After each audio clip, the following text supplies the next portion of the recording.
train, I divide my training into kind of two groups. One group that I do is very measured and everything's recorded. And I do this for motivation reasons. I have a hard time sometimes just going to the gym and kind of working by feel for a prolonged period of time. I find I do much better when I have concrete goals written down so that I can progress through them in a kind of planned manner. But I've also found that having planned workouts can often, they can also give birth to all sorts of problems as well. Like sticking to a plan that doesn't necessarily make 100% sense, and you kind of get off track of what your initial intent is. So half my workout is planned stuff, and then I do a portion where everything is just entirely by feel.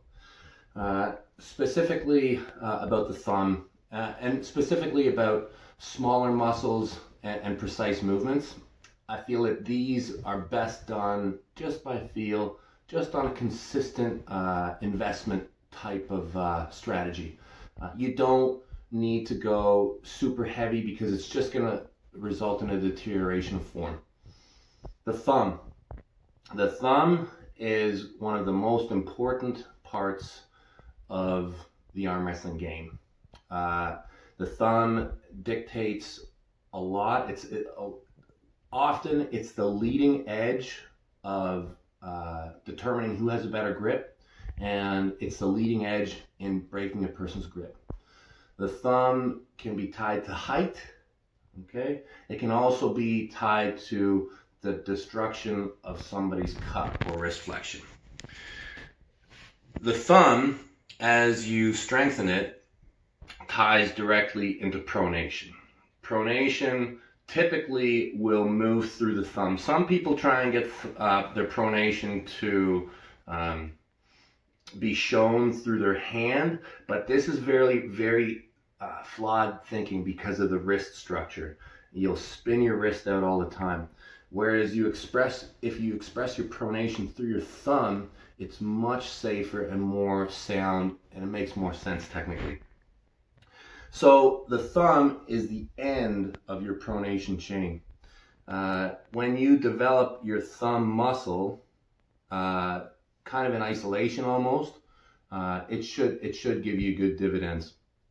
Also, if you get a bigger thumb, the person can't get as good of a grip because you have more girth.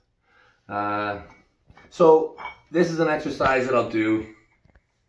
It's very similar to a lot of the belt lifts that you see. A lot of time when people go heavy on the pronation work, they're lifting heavy, thumbs locked down, and they're just lifting. This lift is similar, however, I'm paying much more attention to the thumb, and I'm moving the thumb as I slightly drive through my lift.